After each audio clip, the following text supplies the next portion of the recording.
Oui, on peut le dire, c'est historique. L'État français a été condamné pour faute lourde. La justice française reconnaît que l'État discrimine, que l'État contrôle au faciès. Alors on peut être que soulagé et vraiment très heureux et saluer le travail qui est entrepris au cours de ces 5 dernières années.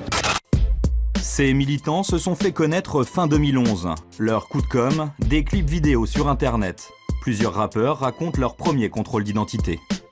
Le mec arrive tout seul sur moi, il me dit bouge pas, contrôle d'identité. C'est pour ça que quand on voit la police, même si on n'a rien à voir, on court. En guest star, pour la prochaine série prévue à la rentrée, le footballeur Lilian Thuram. On ne lutte pas contre la police, mais on lutte pour avoir une meilleure police. Une police qui ne va plus contrôler les gens par rapport à leur apparence. Il y a ce numéro de téléphone, il suffit juste d'envoyer un SMS à ce numéro. Et la personne vous rappelle et vous dit comment ça s'est passé. Il faut noter l'heure, la date, etc. Tous les détails du contrôle. Vous avez forcément entendu parler de cette campagne sur le net qui fait beaucoup de bruit. Cette initiative d'un collectif contre le contrôle au faciès. C'est un débat de société. François Hollande s'y était engagé dans sa campagne présidentielle, lutter contre ce qu'on appelle le délit de faciès, en mettant notamment en place un récépissé en cas de contrôle d'identité. J'annonce la couleur très clairement. Moi, je suis favorable à ce dispositif. Quant au récépissé, c'est pratiqué dans plusieurs pays. Le président de la République s'était engagé à faire cette réforme.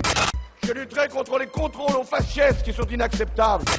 C'est un engagement facile à tenir, très attendu, très justifié, avec des modalités différentes dont je connais les formes.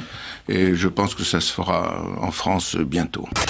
Des victimes de contrôle aux faciès assignent ensemble l'État devant la justice pour que l'État soit enfin condamné du fait de cette pratique discriminatoire que sont les contrôles aux faciès. Vous en connaissez autour de vous des gens à qui ça arrive Énormément. Oui. Et pourquoi est-ce qu'ils ne franchissent pas le pas, à votre avis? Il faut oser. Il faut oser. Faut oser. C'est les forces de l'ordre, c'est la police, c'est les représentants de l'État. Comment vous portez plainte contre l'État? Vous n'osez pas. Alors la procédure qu'on a engagée aujourd'hui est extrêmement courageuse. On est des pionniers en la matière. On sait que ce ne sera pas simple, ce sera long, mais on est aguerris et on est prêt à aller jusqu'au bout. On est soulagés, heureux, mais on sait que le chemin va encore être long parce qu'on doit poursuivre la mobilisation. C'est une victoire pas simplement pour les populations issues de l'immigration, c'est pas simplement une victoire pour les gens issus des quartiers populaires, c'est une victoire pour l'ensemble des citoyens français.